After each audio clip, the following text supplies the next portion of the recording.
você um excelente sábado na companhia do nosso Deus. Hoje é um sábado muito especial, ainda estamos em clima de festas, né, o Natal.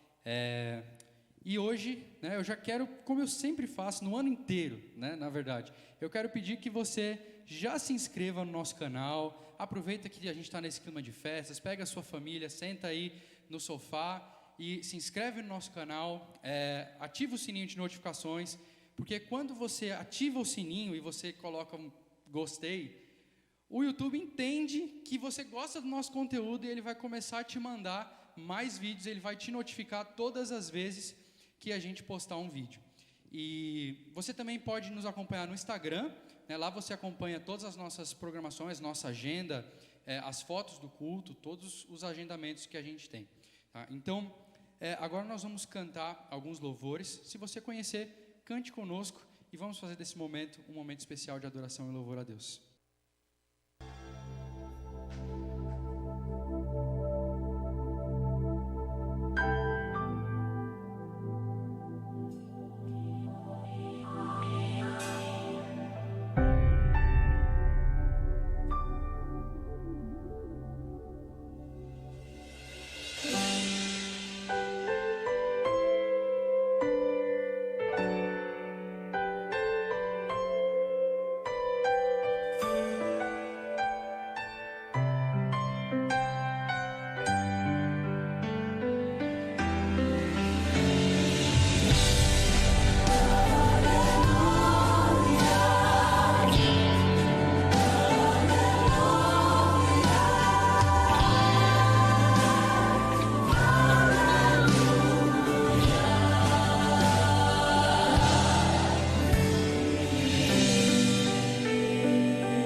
Vou andar em ruas de ouro,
receber um lindo tesouro, fazer face o Rei e me prostrarei diante do eterno Rei. Santo, Santo, Santo, Santo, para sempre eu cantarei, viverei, adorando, louvando na nova Jerusalém.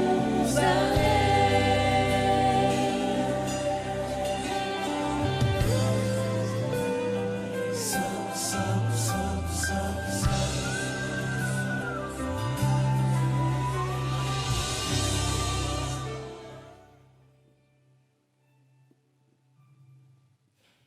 Que belo dia será esse, o dia no qual nós poderemos reencontrar os nossos entes queridos, abraçá-los.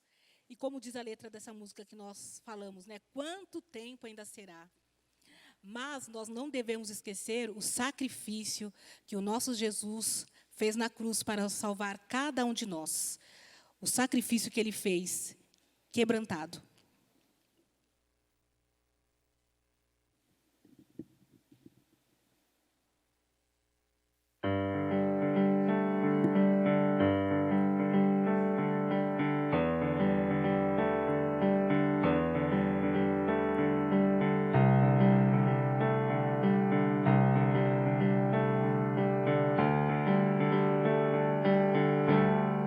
Eu olho para a cruz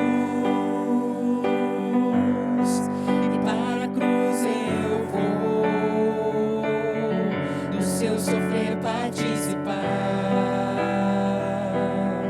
da sua obra vou cantar, meu Salvador na cruz mostrou o amor do Pai,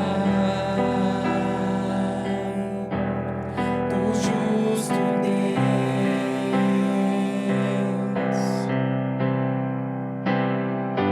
Pela cruz me chamou, gentilmente me atraiu e eu, sem palavras, me aproximo, quebrantado por seu amor.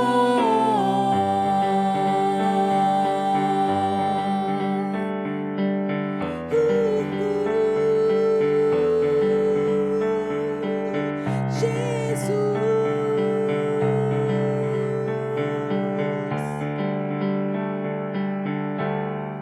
imerecida a vida,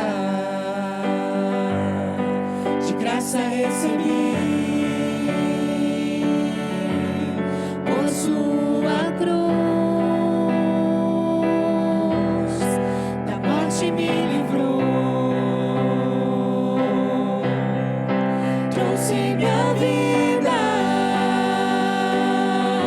Eu estava condenado, mas agora pela cruz eu fui reconciliado.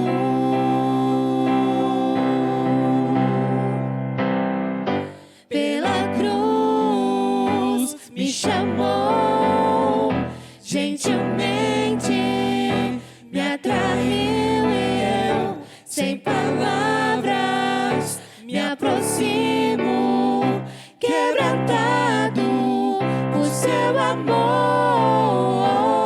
Impressionante é o seu amor.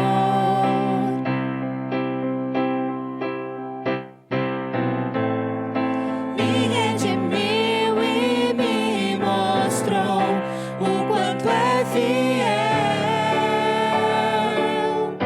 Pela cruz me chamou, gentilmente me atraiu e eu, sem palavras, me aproximo, quebrantado por seu amor. Pela cruz, Jesus me amou.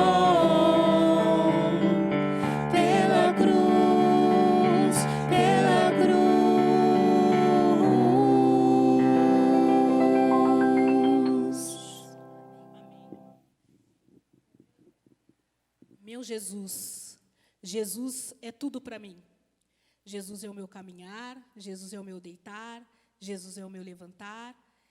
E em minhas orações, eu sempre peço para Jesus continuar tocando meus olhos, tocando meu rosto, e me falando tudo o que eu devo fazer. Então, agora eu quero que vocês reflitam na letra dessa música, porque essa música, ela fala exatamente sobre isso.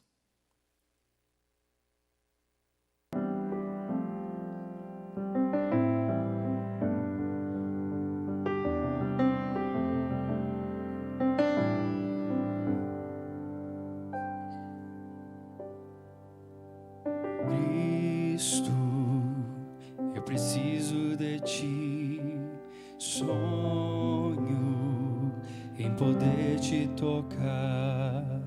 Faça que eu consiga confiar em teu grande amor.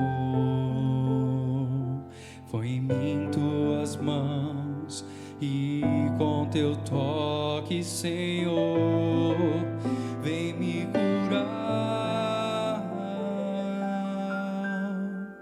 Toca o meu rosto, toca os meus sonhos, faça-me ver de novo, Pai, tua vontade, tua verdade.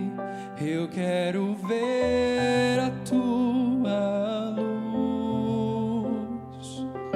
Os meus desejos vou te entregar, a minha vida em teu altar, meu Jesus.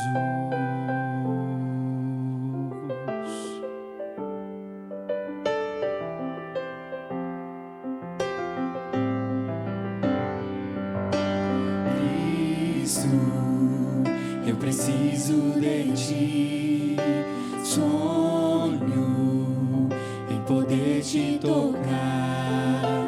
Faça que eu consiga confiar em teu grande amor. Põe em mim tuas mãos e com teu toque, Senhor, vem me curar. Toca o meu rosto, toca os meus sonhos, faça-me ver de novo, Pai, tua vontade, tua verdade. Eu quero ver a tua luz. Os meus desejos vou te entregar, a minha vida em teu altar. Toca o meu rosto, toca os meus sonhos, faça-me ver de novo, Pai, tua vontade, tua verdade. Eu quero ver a tua luz. Os meus desejos vou te entregar, a minha vida em teu altar,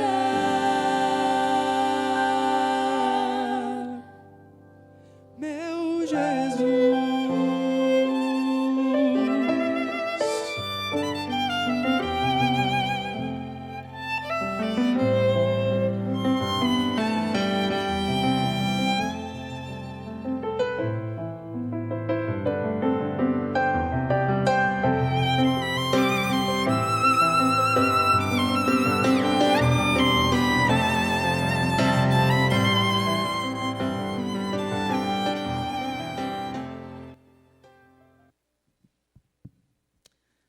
Um bom sábado, é muito bom estar aqui com você, nessa transmissão, neste culto de adoração. Esse é um momento onde a gente tem a oportunidade de devolver os nossos dízimos e as nossas ofertas ao nosso Deus, que tanto tem nos abençoado. Nesse momento vai aparecer aqui embaixo da nossa tela os dados da nossa igreja, para que você possa ter as informações necessárias para poder devolver os seus dízimos e as suas ofertas. Gostaria de lembrar você também que você pode utilizar o aplicativo 7Me para que você possa realizar os seus dízimos e as suas ofertas de uma maneira mais fácil, mais segura. Então, nesse momento, nós vamos ouvir uma música, que é a música Entrega, que fala um pouco da nossa entrega, que fala um pouco de se entregar totalmente ao nosso Deus. Nós vamos ouvir essa mensagem instrumental e, na sequência, nós vamos fazer uma oração.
Feche seus olhos para juntos falarmos com o nosso Deus.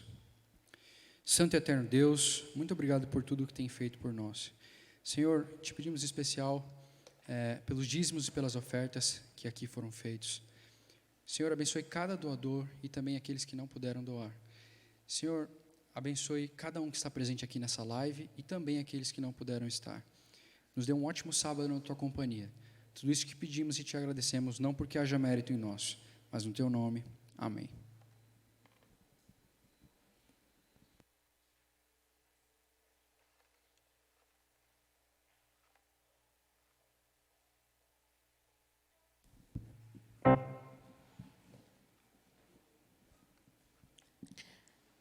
Bom dia a todos, bom sábado. Ontem foi um dia muito especial para nós, o Natal. Nós estávamos muitos aí em família, de um jeito meio diferente, mas o importante é que todos juntos, e estamos felizes por isso. E agora, neste momento, é o momento da nossa oração intercessória, um momento no qual nós podemos orar por você que está aí e orar por nós mesmos também. Então, neste momento, nós iremos escutar a música do instrumental tocando e você já coloca em sua mente aquele pedido, aquele agradecimento nesse final de ano, porque, embora com tudo que passou, né, e estamos passando ainda, nós estamos aqui com vida e com saúde, podendo louvar o nome do nosso Senhor Jesus. Então, vamos agora pensar que depois da música nós iremos orar com vocês.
Feche seus olhos. Deus e Pai, Paizinho querido, que habita nos mais altos céus, muito obrigado, Senhor, pelo privilégio de sermos seus filhos, ó Pai. Te agradecemos também por esse ano que está se encerrando. Foi um ano atípico para todos nós, ó Pai, um ano difícil, um ano de perdas, mas estamos, Senhor, gratos por podermos estar até esse momento, Senhor, com vida e com saúde. Até aqui o Senhor nos ajudou. Quero pedir, Senhor, que esteja com o lar de todos que estão representados do outro lado aqui da tela, esteja com o lar de cada um de nós que estamos aqui nessa transmissão, e que Tu possa derramar bênçãos sem medida, Senhor, para todos nós. Esteja com o pastor, que irá dividir agora o pão da vida conosco. Nos abençoe hoje e sempre, em nome do Seu Filho Jesus. Amém.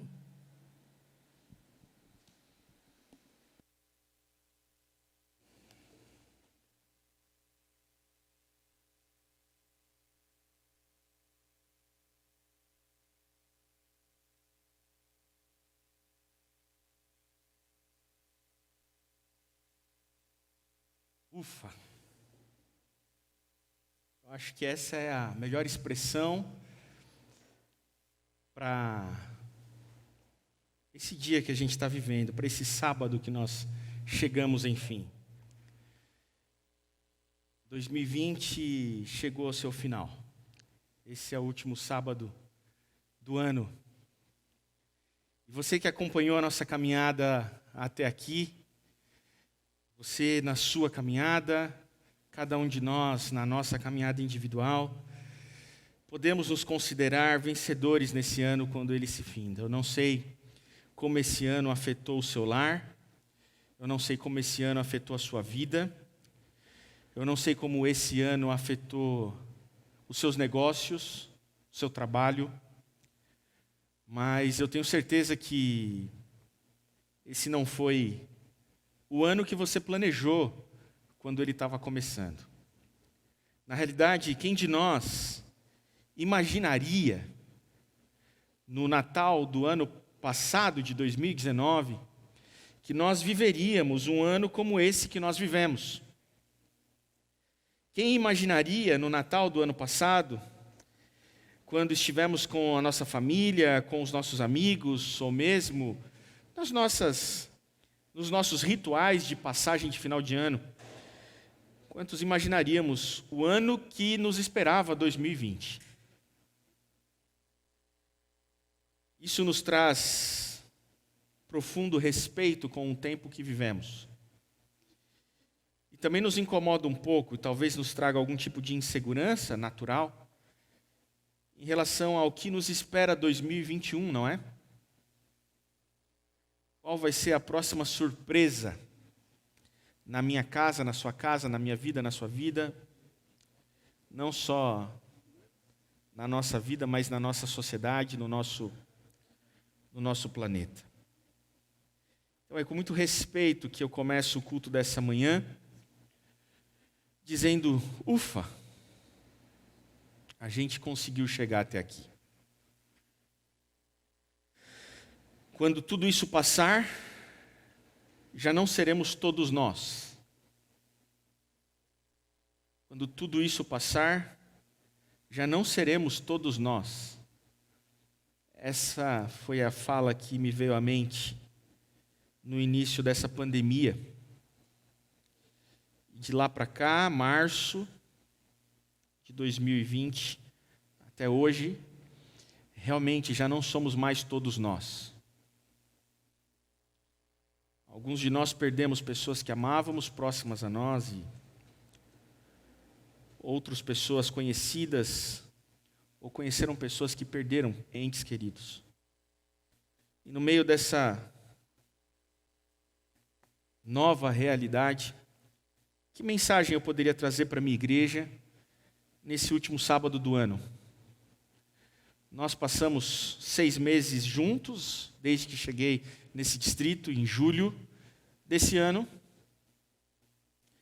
Mas foram 6 meses em que nós não pudemos ter contato pessoal, exceto aqueles que pude visitar, nem todos. Aqueles que, porventura, fui ao hospital visitar, alguns de nós, que estiveram em situações de algum tipo de doença que necessitou de internação, que não foi a Covid, porque a Covid não permitia visitas.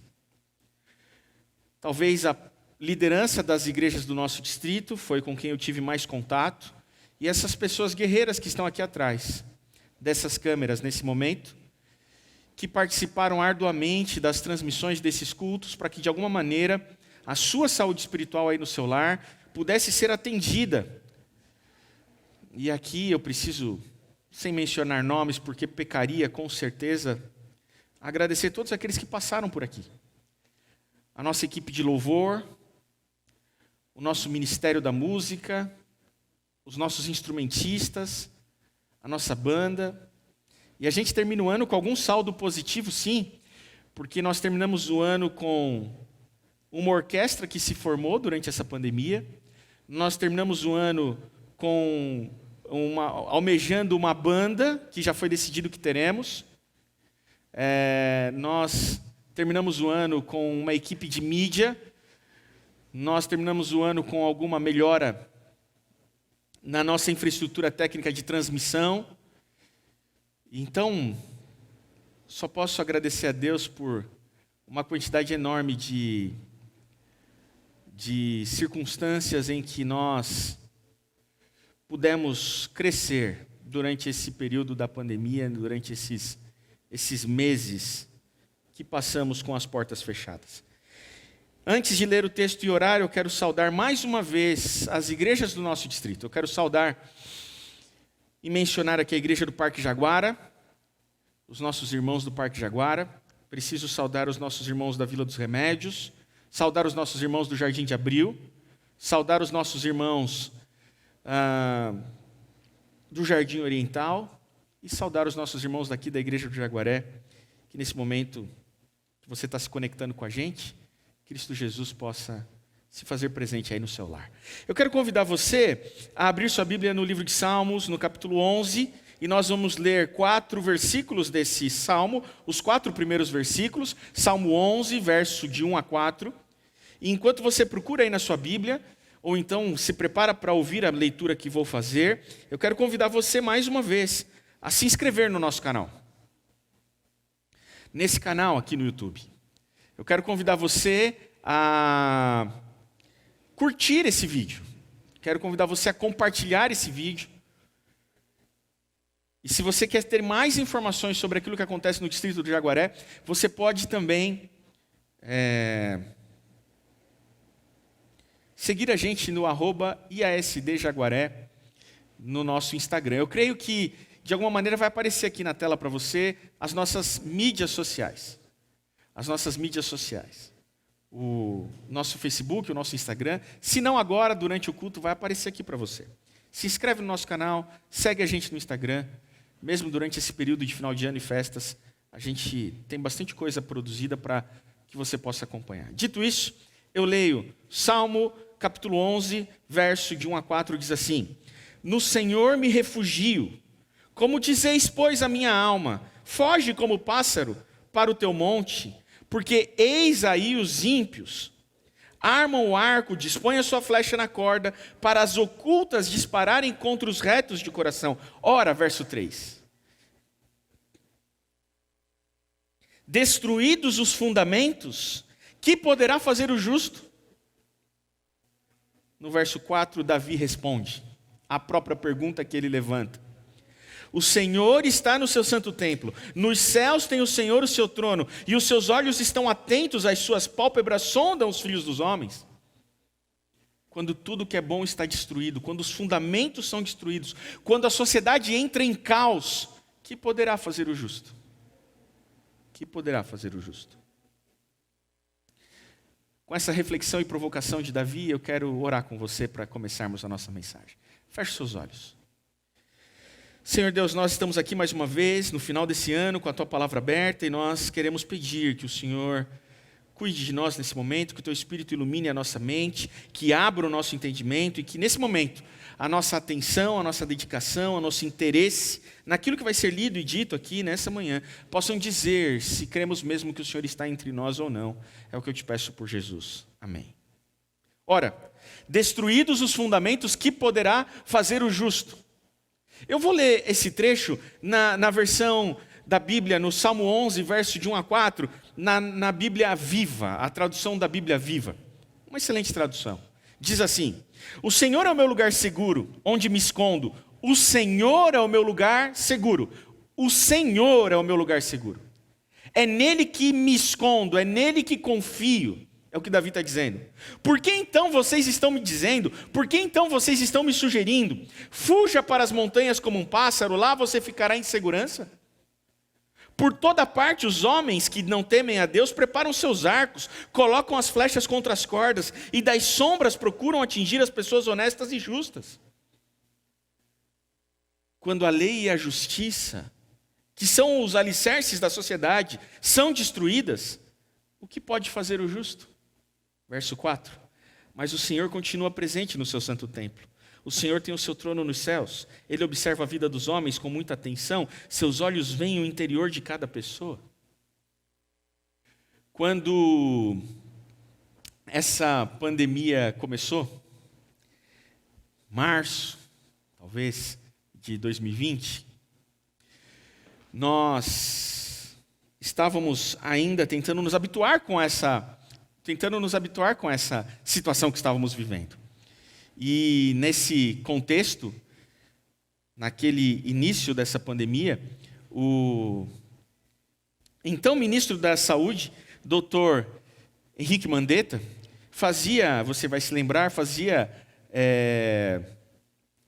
coletivas de imprensa diariamente, fazendo a atualização dos números da pandemia, fazendo a atualização do status da pandemia. E ele, então, num desses encontros que ele realizou, numa sexta-feira, eu me lembro bem, final de março, ele na frente de alguns outros ministros, e não só na frente de alguns outros ministros, como na frente do presidente da República, ele disse assim na sua entrevista de sexta-feira, final de março, ele disse assim: a saúde pública do nosso país vai entrar em colapso por conta do alto índice de contaminação dessa pandemia. É bem verdade que depois ele disse essa afirmação. É bem verdade que depois ele tentou corrigir essa fala dele solta e veio a dizer que, olha, só vai entrar em colapso se a gente não fizer o que tem que ser feito. E nós vamos fazer o que tem que ser feito. Mas antes dele corrigir o que disse, dias depois, naquela sexta-feira à noite, quando ele afirmou a saúde pública vai entrar em colapso, ele explicou o que era colapso. E ele disse assim, presta atenção. Ele disse assim, colapso, ele definiu colapso. Colapso é quando você pode ter o melhor plano de saúde, você pode ter a conta bancária mais recheada, você pode ter dinheiro, você pode ter trânsito político e status social, mas ainda assim não haverá leito de hospital para você. Vou repetir. Ele definiu o que era colapso. Ele falou, colapso é quando o sistema de saúde vai estar tão ocupado que você pode ter o melhor plano de saúde, você pode ter todo o dinheiro do mundo, você pode ter o melhor trânsito político, que ainda assim não haverá leito de hospital para você. Naquele momento eu confesso que essa fala do ministro me amedrontou. É possível que alguns de vocês saibam, já disse aqui algumas vezes, que eu sofro de uma comorbidade da saúde mental, eu sofro de ansiedade. Eu tenho transtorno de ansiedade generalizado, TAG, diagnosticado psiquiatricamente. Faço acompanhamento psiquiátrico, tomo remédios, faço terapias. E fica aqui nesse final de ano para você que porventura essa pandemia afetou a sua saúde mental, fica aqui uma informação muito importante para você. Problemas relacionados à saúde mental, depressão, pânico, ansiedade, não são falta de Deus. Problemas relacionados à saúde mental são falta de um bom tratamento, um bom médico, um bom terapeuta e, se necessário, bons remédios. Assim como astigmatismo não é falta de Deus, é falta de óculos. Depressão não é falta de Deus, depressão é falta de um bom tratamento. É bem verdade que para as doenças relacionadas à saúde mental, a relação com Deus, a oração, o estudo da palavra, podem ajudar. Mas a doença mental não significa, em hipótese alguma, falta ou distância de Deus. Isso é importante ser dito da igreja, porque é geralmente na igreja em que essas falas acontecem. Ah, está com depressão? Isso é falta de Deus, hein? Tem que ler mais a Bíblia, hein? Tem que ir mais no culto, hein? Tem que estudar a lição mais vezes, hein? Tem que fazer mais oração, hein? Como se o fato da pessoa estar sofrendo de uma doença relacionada à saúde mental significasse uma vida espiritual menos efetiva ou menos poderosa ou menos saudável do que a dos outros. O que essas pessoas diriam para Elias quando Elias pediu para morrer? E Elias, falta de Deus, hein? Está pedindo para morrer? Está preferindo morrer do que viver, Elias? Está precisando ir mais no culto, Elias. O que essas pessoas diriam para Jesus na cruz, quando Jesus repete as palavras de Davi, Deus meu, por que me desamparastes? O que essas pessoas diriam para Jesus? Jesus, está precisando ficar mais perto de Deus, hein, Jesus? O que essas pessoas que acham que depressão, ansiedade e pânico são falta de Deus diriam para Jó? Percebe como uma coisa não tem relação nenhuma com a outra? Mas eu confesso que nessa ocasião, eu ainda no meio tratamento relacionado à saúde mental, ainda em fase de tratamento, eu falei assim, essa pandemia vai ser boa para testar se as minhas medicações estão surtindo efeito. E naquela sexta-feira eu fui atingido pela fala do Dr. Henrique Mandetta. A minha reflexão era a seguinte: quantos de nós que porventura tenhamos acesso a algum recurso, quantos de nós que porventura tenhamos um plano de saúde, não passamos a vida, muitas vezes, confiando nessas coisas que não são Deus? Quantas pessoas que têm muito dinheiro, quantas pessoas que têm muito status social, quantas pessoas que têm muito trânsito político, quantas pessoas que têm um bom e excelente plano de saúde, quantas pessoas que têm isso, e não há nada de errado em tê-lo, mas quantas pessoas, por terem recursos, passaram a confiar em seus recursos e deixaram, por sua vez, de confiar em Deus. E chegou um momento em que os recursos, quando o ministro da Saúde diz, colapso é quando você pode ter todo o recurso, o melhor plano de saúde, o melhor status social e não vai ter leito para você, ele está dizendo assim, não serve para nada aquilo que você tem, não vai adiantar. E quando os recursos não podem nos ajudar, e quando o melhor plano de saúde não resolve o nosso problema, e quando a nossa reputação não pode nos ajudar, em quem podemos confiar? Resta a nós confiarmos em Deus. Como se isso fosse pouco, né? Como se isso fosse pouco. O problema é que quando a gente tem algo a mais em que confiar, ou quando podemos confiar em nós mesmos, nós desaprendemos de confiar em Deus. Nós desaprendemos de confiar em Deus. E na minha caminhada como pastor, ao visitar pessoas de todo o extrato social da sociedade, pessoas com altíssimo poder aquisitivo e pessoas sem qualquer condição social e econômica. Nas realidades em que pastoreei durante esse ano, atendendo durante esse ano contextos bem distintos, eu pude perceber uma coisa, que a maior parte das pessoas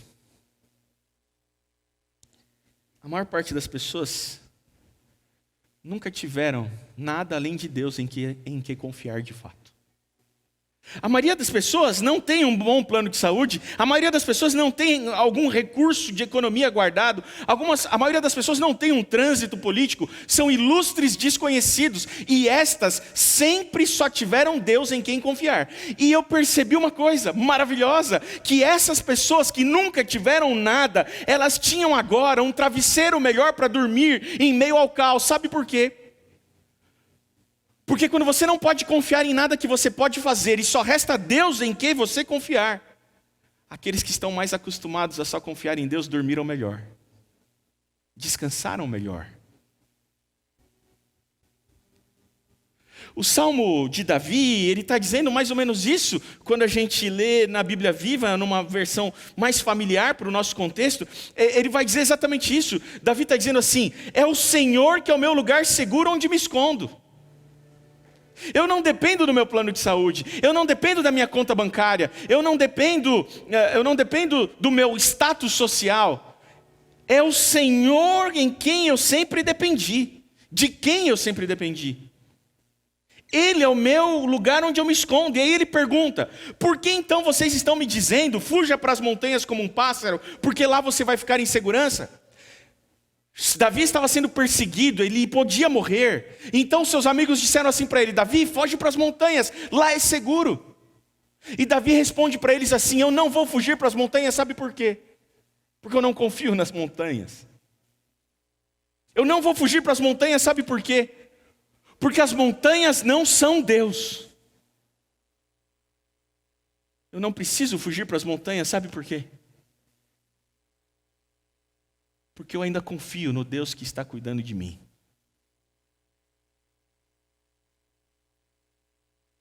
E Davi vai dizer assim, sabe por que eu não vou fugir para as montanhas? Verso 2. Porque por toda parte os homens que não temem a Deus preparam seus arcos, colocam as flechas contra as cordas, e das sombras procuram atingir as pessoas honestas e justas. Ou seja, não adianta nada eu fugir para as montanhas, sabe por quê? Porque até nas montanhas o mal pode me alcançar. Sabe, esse ano de 2020 foi definitivo para entendermos isso, sabe? Mesmo quando tudo está indo bem, na maior segurança que você pode oferecer para você e para sua família, se você confia em você e na segurança que você pode oferecer, ainda aí o mal pode te alcançar. Sorrateiramente o mal nos alcançou a todos nós, nesse ano que passamos. E ele não escolheu conta bancária, não escolheu plano de saúde, ele não escolheu classe social, ele não escolheu cor de pele, ele alcançou a todos nós. Ele alcançou os que estavam vulneráveis e alcançou os que fugiram para a montanha. Só restou a nós confiarmos em Deus. Só restou a nós continuar acreditando que Deus ainda está no controle. Só restou a nós continuar acreditando que Ele ainda é Deus. Só restou a nós continuar acreditando que mesmo o nosso sofrimento não está fora do controle de Deus. Mesmo o nosso sofrimento não fugiu ao controle de Deus. Ele ainda está no seu santo templo. E essa é a resposta de Davi. No verso 3 ele diz assim: ora, destruídos os fundamentos. Ora, quando a sociedade virou um caos. Ora, quando a pandemia atingiu o mundo inteiro. Quando isso aconteceu, o que os justos puderam fazer? O que nós que cremos em Deus podíamos fazer? Sabe o que podíamos fazer? Nada, a não ser o verso 4. Crer e confiar que o Senhor ainda está no seu santo templo. Nos céus ainda tem o Senhor o seu trono. E os seus olhos estão atentos. E as suas pálpebras sondam os filhos dos homens. Ele ainda vê. Sabe o que aprendemos em 2020? Nós aprendemos que Deus ainda vê. Mesmo quando pensamos que Ele está em silêncio, nós ainda cremos que Ele está cuidando de nós. Essa resposta de Davi é fundamental e definitiva. Essa resposta de Davi é talvez aquilo que mais mexe no nosso coração. Sabe por quê? Porque nesse momento Davi estava sendo perseguido. Nesse momento Davi não tinha mais em quem confiar. Nesse momento parecia que Deus estava em silêncio. Nesse momento o caos havia atingido todas as possibilidades de Davi.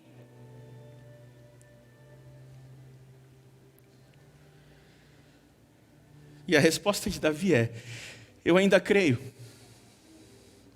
Eu ainda creio que Ele está no seu santo templo.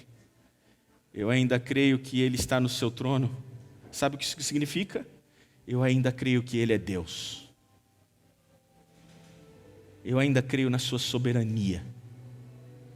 Eu ainda creio que tudo está no controle das suas poderosas mãos. 2020 acabou. E que teste foi esse ano para a nossa fé em Deus, não é? 2020 acabou e que teste isso foi para a nossa fé, para a nossa crença. 2020 acabou e será que a gente ainda acredita que Deus está no controle mesmo de todas as coisas?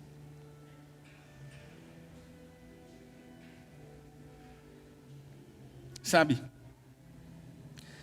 confiar em Deus nos leva a uma outra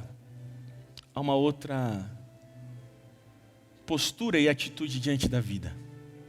E aqui eu quero caminhar a nossa reflexão adiante, rumando para o fim que quero dar a ela. E eu quero dizer para você que confiar em Deus envolve descansar. Quando a pandemia começou, eu acreditava que eu ia descansar mais. Porque assim que começou a pandemia, eu não sei se você também aconteceu isso com você, mas quando começou a pandemia,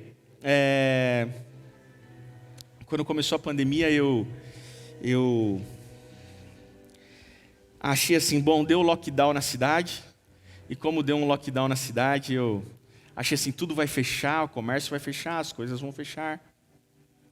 E uma vez fechadas, as pessoas vão ficar em casa, e uma vez ficando em casa, a gente vai descansar. Falei, puxa vida, vamos tentar olhar o lado bom da coisa, vamos descansar um pouco mais. E eu confesso que quando começou a pandemia, eu falei assim, vai ser bom porque fazia tempo que eu não tinha um tempo para descansar um pouco mais. Eu não sei se foi privilégio meu, mas eu já estou vendo as pessoas que estão aqui atrás comigo, participando aqui da produção disso aqui, como a gente trabalhou dobrado, triplicado nessa quarentena. A gente trabalhou dobrado e comeu dobrado também, né? Dá para perceber que no início do ano fechava esse meu terno, eu estou usando ele aberto aqui. Passou o Natal, né? Ainda fecha, mas não vou passar essa vergonha. A gente trabalhou mais, não conseguiu descansar. Mas há uma beleza no descanso. E não é à toa que há uma beleza no descanso, e não é à toa que hoje nós estamos nesse dia que nós adoramos a Deus, que é o sábado, e não é à toa que o sábado é um dia de descanso, afinal de contas, a própria palavra Shabá significa descansar. Por que Deus criou o descanso na sua semana da criação? Nós que cremos na literalidade do texto de Gênesis, e cremos que Deus criou a terra em 6 dias, e cremos que no 7º ele descansou, e porque ele descansou, ele nos dá ali um exemplo de como ele é. Então nós tentamos entender por que Deus deu tanto valor para o descanso. Você tem descansado? Será que você aprendeu a descansar? É difícil descansar, sabe por quê? Porque descansar envolve confiar que enquanto você está descansando, tem alguém tão competente quanto você fazendo aquilo que você tinha que fazer. Descansar sempre envolve confiar em outro. Descansar sempre envolve confiar em outro.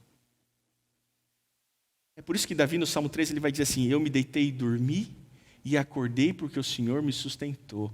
Percebe como o sono é um entregar do controle da vida? Dormir é difícil. Por isso que alguns precisam tomar remédios para dormir, porque não conseguem confiar. O sono é uma atitude de confiança. Não há quem durma que não precise, enquanto dorme, confiar que existe alguém em sentinela, lhe protegendo e garantindo a vida. Já parou para pensar como é difícil dormir? Ou você dorme tão fácil assim todas as noites? Se você tem esse privilégio, parabéns. É bem possível que você durma noite, tarde, manhã, toda hora que precisar dormir, você dorme. Se precisar deitar no banco da igreja, dorme também. Mas você já parou para pensar que dormir é um ato de confiança?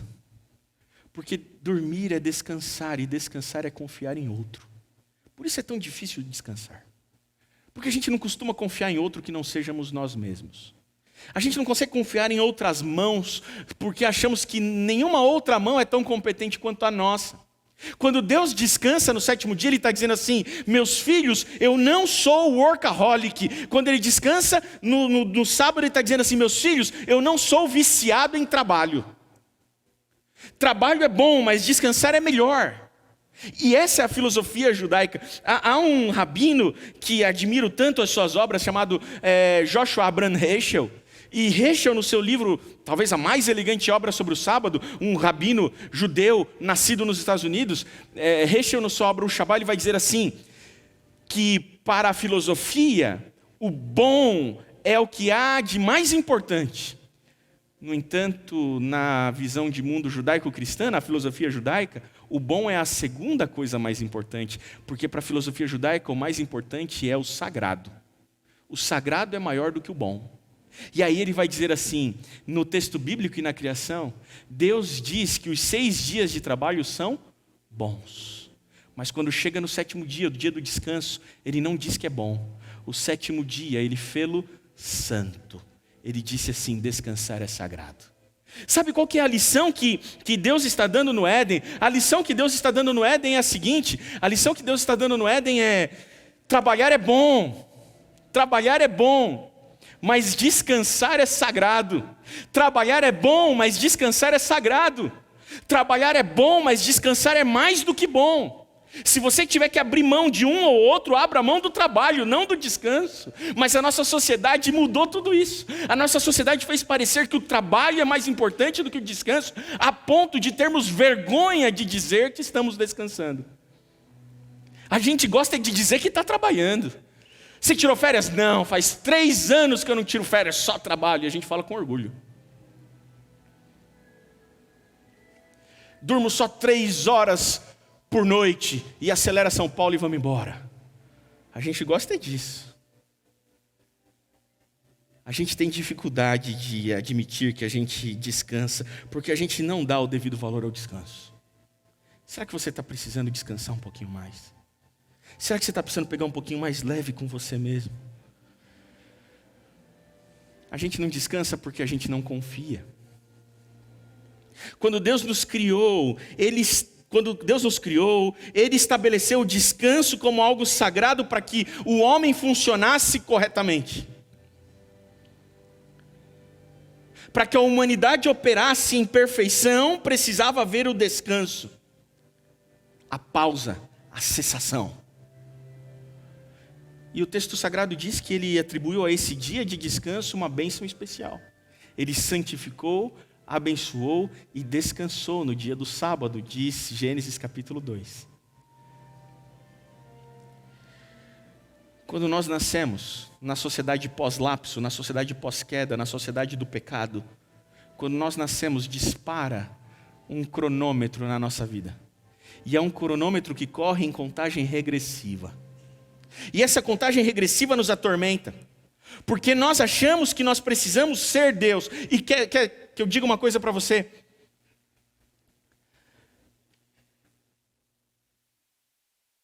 A razão de Eva ter comido o fruto proibido não foi outra senão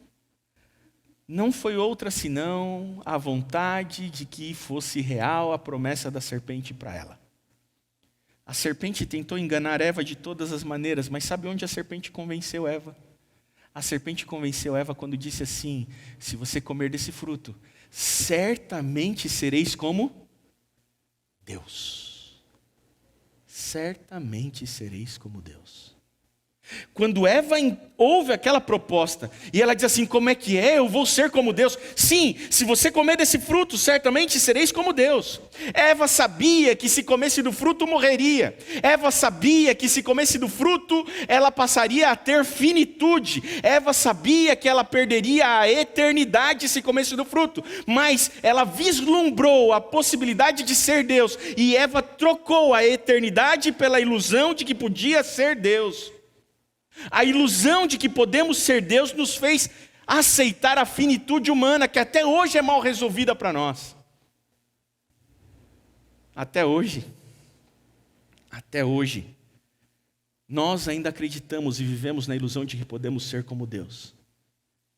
Desde Eva até hoje nós nascemos com essa pretensão.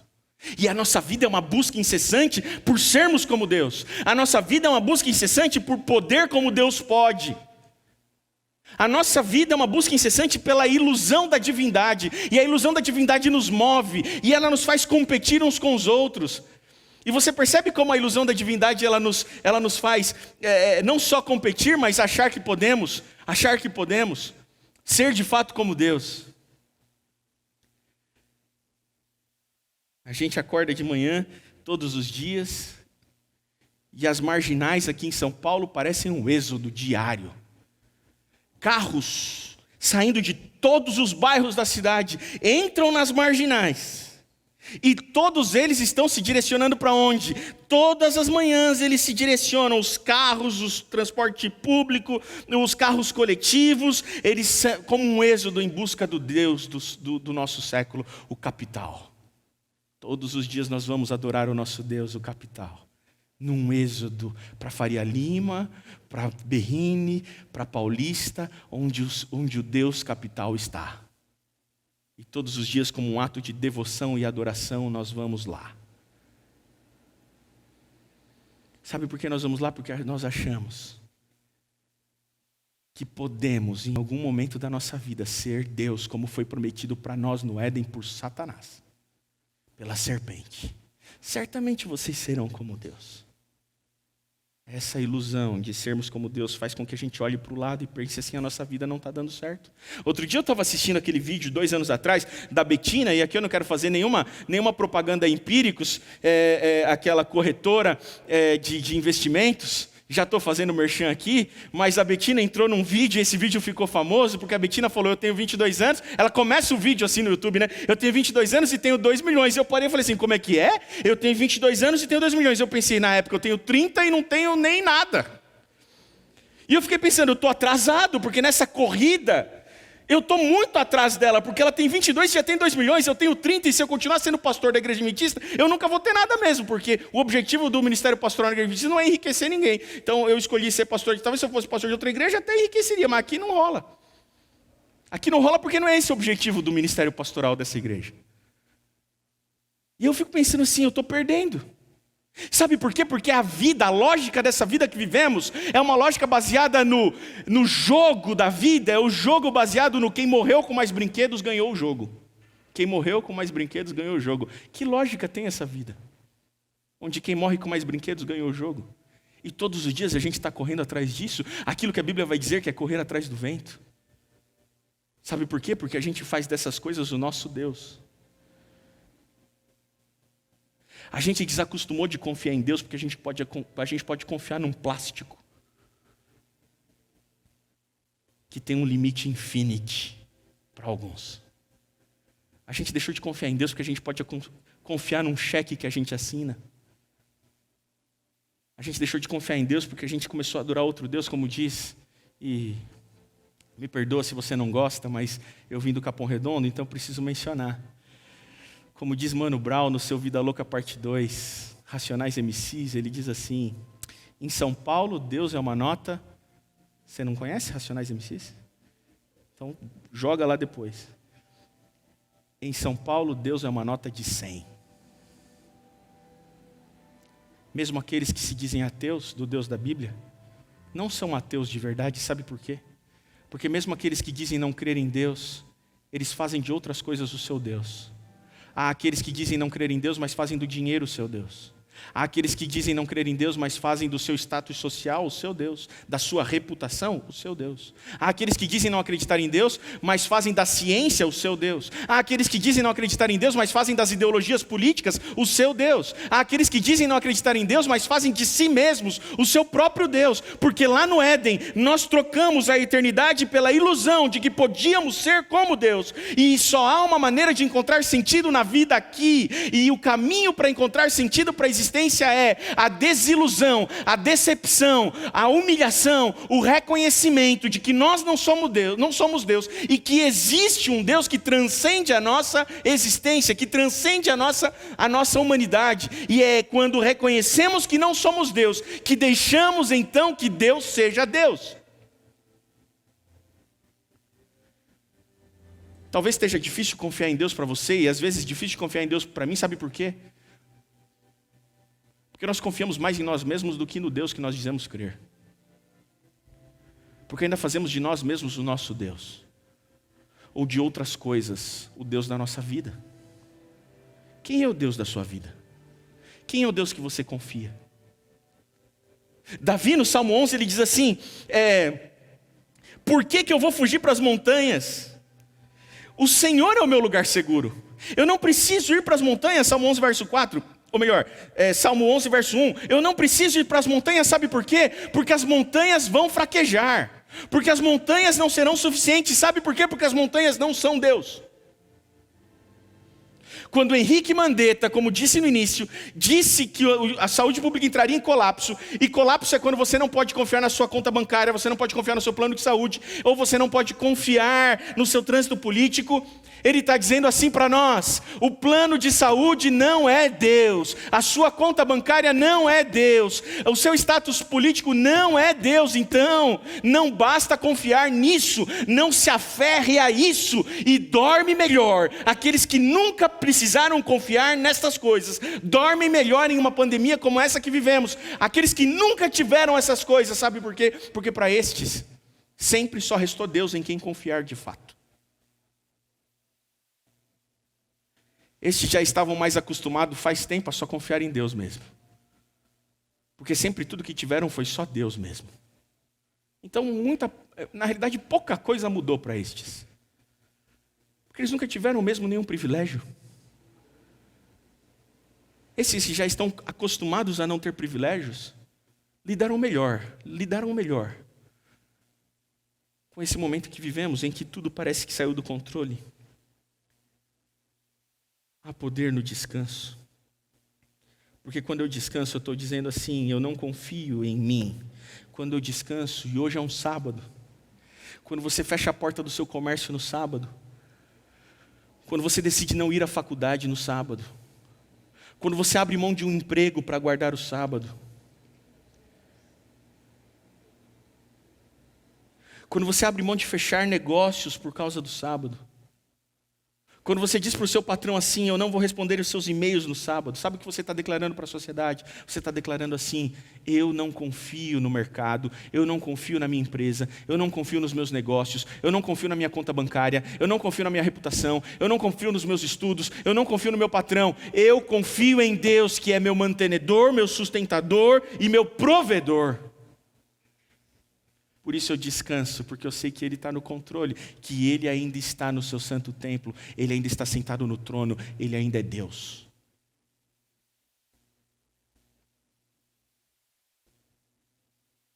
Mas é difícil descansar, não é?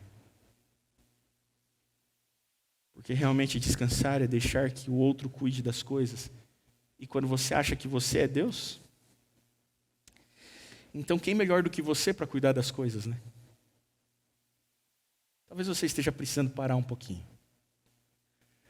Talvez você esteja precisando descansar um pouquinho. Talvez você esteja precisando saber que você não é o centro do universo. Sabe aquela história? Aquela história do galo que cantava todas as manhãs para o sol nascer? Diz a história, talvez você conheça, que todas as manhãs o galo cantava e o sol nascia. E aquele galo tinha convicção de que o sol só nascia porque ele cantava. E ele achava mesmo que se ele não acordasse no horário certo, o sol não ia nascer. E que se um dia ele perdesse a hora, o sol não nasceria, seria um dia escuro. E todos os dias, na hora certinha, aquele galo acordava e cantava, porque o sol ele tinha responsabilidade de fazer o sol nascer. E se ele não cantasse, o sol não nascia. Um belo dia, o galo perdeu a hora.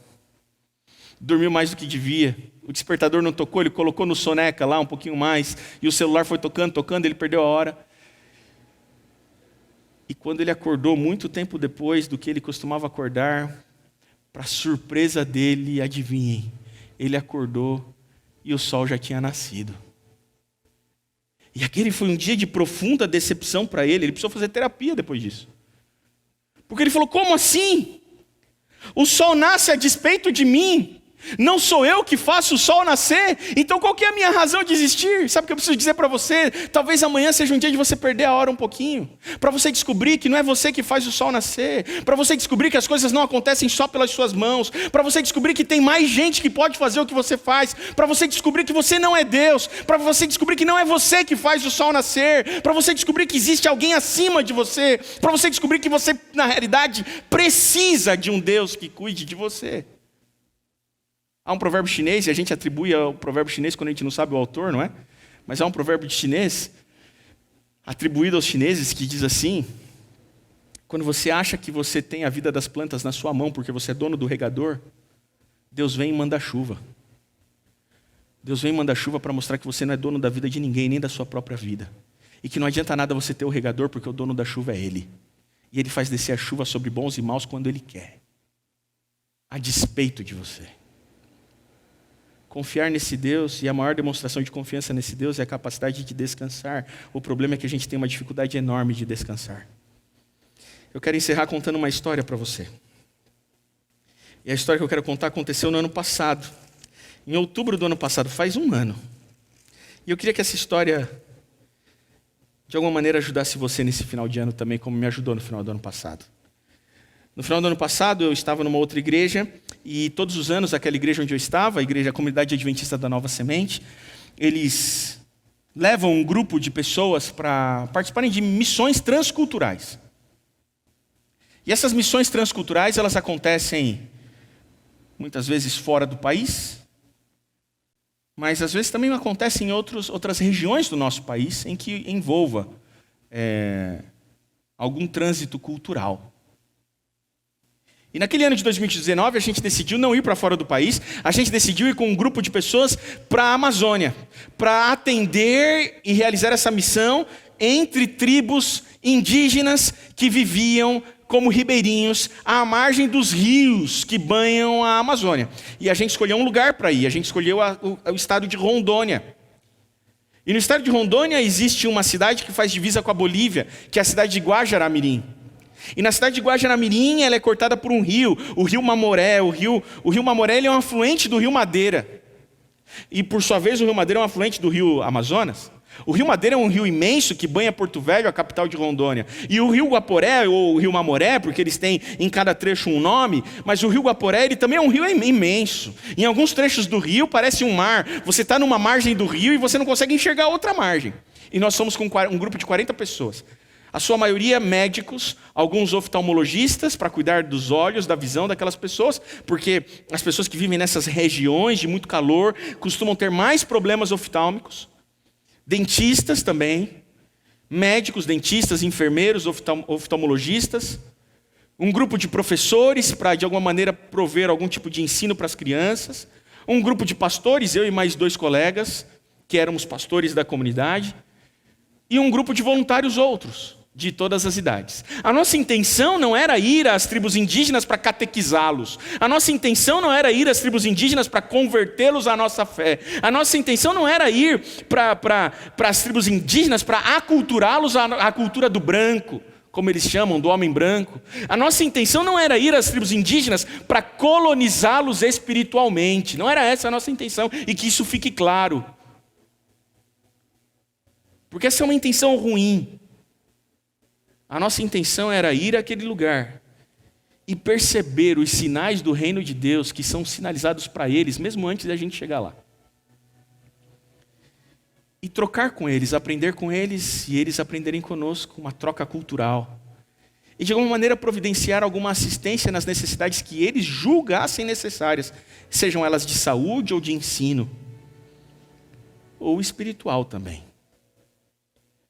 E nós chegamos lá em Porto Velho e reunimos o grupo, pegamos um ônibus, 5 horas até Guajará-Mirim de ônibus, depois de quase 5 horas de voo, mais 5 horas de ônibus, no meio da madrugada, estradas perigosas, no meio da floresta amazônica. A gente chega em Guajará-Mirim e na beira do rio, na margem do rio, ancorado um barco amazônico, aqueles barcos de madeira, 3 andares, estreito, e a gente já fica assim preocupado. A gente ia passar 10 dias naquele barco dormindo em rede, todo mundo dormindo em rede, uma experiência maravilhosa. Você que tem vontade de fazer isso, pode procurar a gente, pode procurar a Nova Semente, todos os anos isso acontece. Claro que durante a pandemia não aconteceu esse ano, mas a gente entrou no barco, e naquele barco a gente passaria juntos com 40 pessoas.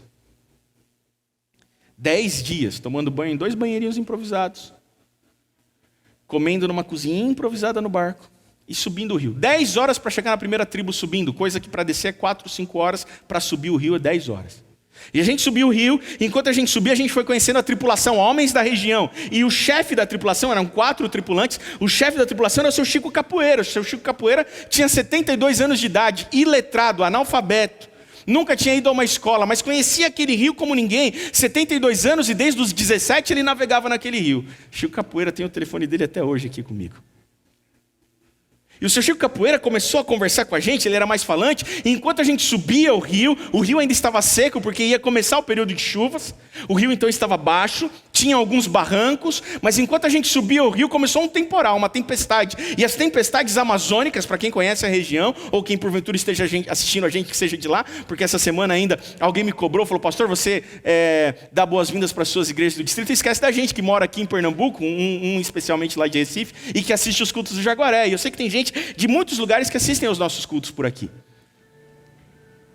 E se você está assistindo de outro lugar, não vá embora sem se inscrever no nosso canal. Já fica aqui também o merchan.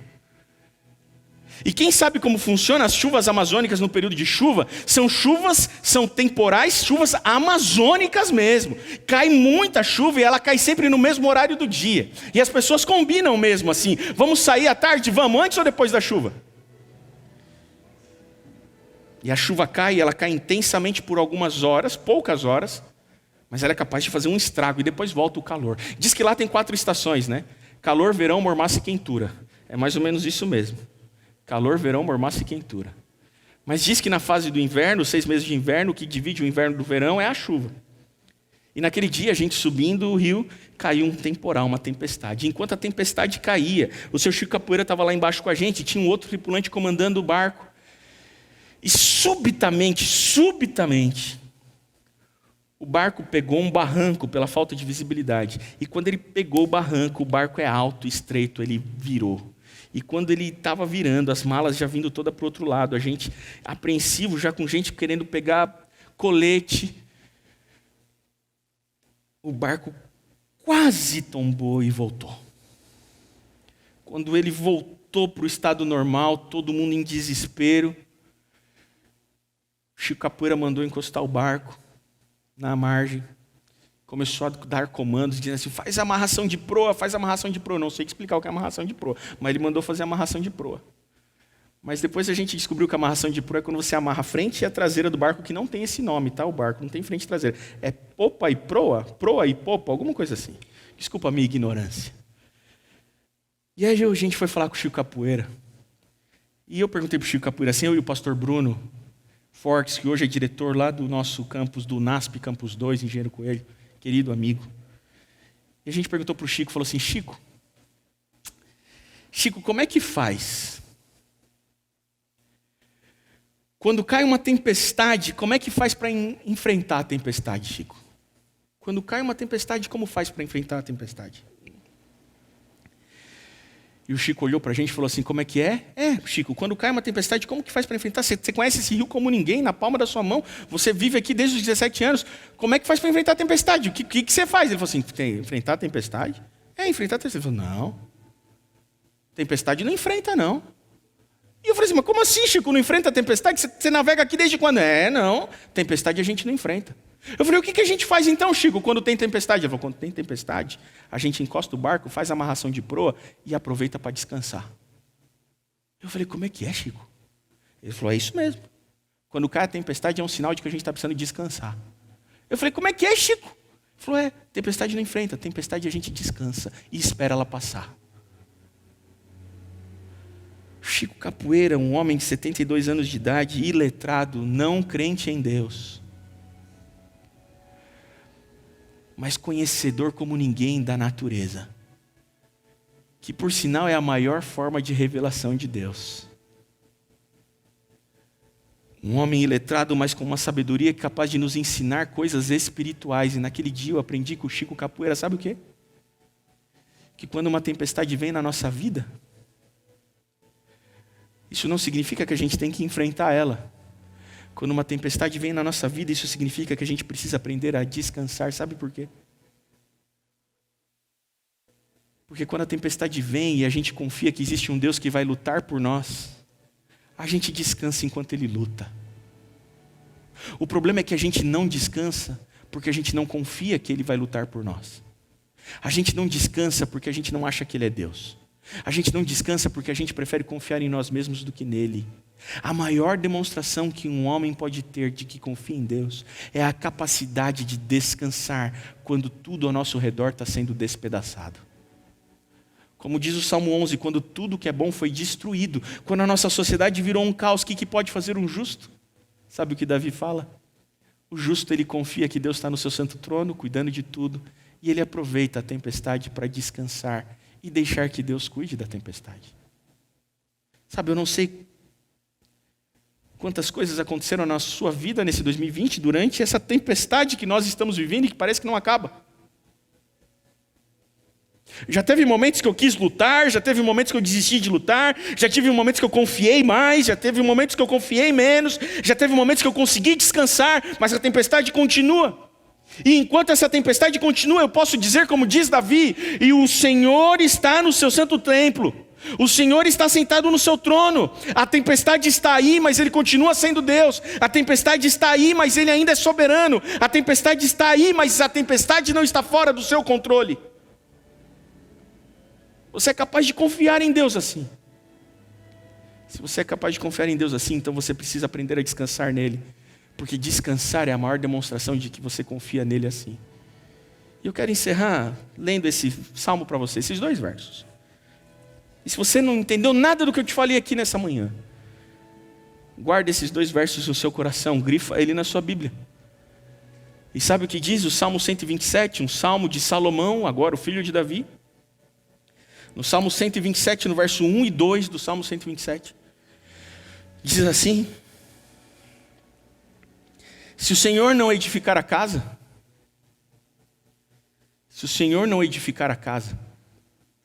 se não é o Senhor que está cuidando da sua casa e edificando a sua casa, a sua vida, a sua família, o seu lar, os seus filhos, seu esposo, sua esposa, seus negócios, sua empresa, se não é o Senhor que está edificando, então em vão trabalham os que edificam. Então é em vão que você está trabalhando. É em vão que você está cuidando. Mas Salomão continua: se o Senhor não guardar a cidade, em vão vigia a sentinela. Se não é o Senhor que está cuidando e protegendo você, se não é Ele que está cuidando da sua família, então em vão vigia a sentinela. Sabe por quê? Verso 2. Porque inútil vos será levantar cedo e ir dormir tarde. É inútil você acordar cedo, pegar 2 trens, 2 ônibus ou o trânsito da Marginal, para ir passar o dia inteirinho trabalhando, lutando, penando, para granjear o seu pão. Inútil vos será levantar de madrugada e repousar tarde, para penosamente granjear o seu pão. Sair cedo, pegar tudo isso, trabalhar, depois ir para a faculdade, estudar, pegar um metrô de novo, 2 ônibus, chegar em casa mais de 1 hora da manhã, e depois ir dormir um pouquinho, acordar 4 horas da manhã, se arrumar de novo, ir para o trabalho. Inútil vai ser você fazer isso. Sabe por quê? Porque o final do verso 2 diz a verdade para a gente. Porque aos que Ele ama, Ele os dá enquanto dormem. Porque aos que Ele ama, Ele os dá enquanto descansam. Porque aos que Ele ama, Ele os dá enquanto confiam. Não é um contrassenso da nossa sociedade. Aos que Ele ama, Ele não dá enquanto trabalham. Aos que Ele ama, Ele não dá enquanto fazem por onde. Ah, mas para Deus te abençoar, você tem que fazer a sua parte. Ah, mas para Deus te abençoar, você tem que fazer por onde? Ah, mas Deus só faz aquilo que você não pode fazer. Não. Aos que Ele ama, Ele faz enquanto não podem fazer. Aos que Ele ama, Ele os dá enquanto descansam. Sabe por quê? Porque descansar em Deus é a maior demonstração de que nós confiamos nele. É a maior demonstração de que nós admitimos que nós não somos Deus e que nós precisamos de um Deus soberano que continua cuidando da gente. Se eu posso te dizer alguma coisa nesse final de ano de 2020 como um pastor da sua igreja, como seu pastor, eu não tenho uma resposta para essa pandemia. Eu não tenho como te explicar o porquê isso aconteceu. Eu não tenho como trazer a vida àqueles que se foram, eu não tenho como curar aqueles que estão doentes, eu não tenho, mas eu tenho como te dizer: eu sei que Deus ainda está no seu santo trono. Eu sei que Ele ainda está sentado no seu templo. Eu sei que Ele ainda está no controle. Eu sei que Ele é soberano. E eu prefiro confiar nele do que em mim. Eu prefiro confiar nele do que na minha conta bancária. Eu prefiro confiar nele do que no meu plano de saúde. Eu prefiro confiar nele do que na minha reputação. Sabe por quê? Porque aos que Ele ama, Ele os dá enquanto confiam. Aos que Ele ama, Ele provê enquanto dormem. E a minha sugestão para você é: enquanto essa tempestade está atingindo a sua vida, aprenda a descansar nele. Aprenda a confiar nele. Não estou dizendo aqui que você não tem que trabalhar, não, pelo contrário. Eu só estou dizendo que você não deve confiar no seu trabalho. Você tem que confiar naquele que provê. Você trabalha, você faz, mas você não confia em si mesmo. Você confia naquele que dá enquanto você está dormindo. E que Ele faça isso na sua vida. E que Ele faça isso na sua casa. E que todos nós tenhamos um 2021 mais feliz. Que Deus abençoe você. Eu quero orar por você nesse momento. Senhor Deus, a gente não está entendendo muito bem, Senhor, o que está acontecendo. São notícias tão contradizentes. Somos comandados por homens que nos governam, que têm interesses tão mesquinhos e pessoais. A gente não sabe mesmo em quem confiar. A gente não sabe por que isso está atingindo a gente. E a gente não sabe quando isso vai passar, e quando isso passar, se ainda seremos todos nós. Ou se já não seremos todos nós. É por isso que nós olhamos para esse tempo que estamos vivendo com muito respeito, Senhor. Porque assim como Paulo disse que a volta de Jesus se daria como dores de parto, as dores de parto vêm leves e espaçadas, e com o tempo elas vão se aproximando e se intensificando em dor. Nós cremos que o bebê está para nascer, Senhor. Nós precisamos que o bebê esteja para nascer. Nós Cremos que o Senhor está às portas para voltar. Olha para nós, Senhor. Tem misericórdia de nós. E ora venha, Senhor Jesus. Porque nós já não aguentamos mais esse mundo. Mas enquanto tudo isso está assolando a gente, que nós tenhamos um travesseiro tranquilo para dormir. Que nós ainda tenhamos paz em meio à tempestade. E que a nossa paz e a nossa segurança é em Deus e não nas montanhas, como disse Davi. Que a nossa paz e a nossa confiança em Deus e não no nosso recurso, e não na nossa conta bancária, e não no nosso plano de saúde, e não na nossa posição social, mas que a nossa confiança em Deus demonstre e declare para esse mundo que cremos que existe um Deus que ainda está no controle. E que isso faça com que mais pessoas queiram também sentir essa paz e essa confiança. E que em 2021 o Senhor sare a nossa terra. O Senhor nos cure. E continue a cuidar de nós e de cada família dessa igreja. É o que eu te peço em nome e por amor de Jesus. Amém. Que Deus abençoe você. Que Deus abençoe a sua casa. Que você tenha uma passagem de ano feliz. Se não tão junto com as pessoas que você ama, mas ainda assim conectado em coração com estas pessoas. E que em 2021 nós tenhamos um ano mais próximo, um ano mais próspero e um ano mais feliz. Esse é o meu desejo e a minha oração para essa igreja, que eu tenho a alegria imensa de ser pastor. Deus abençoe você.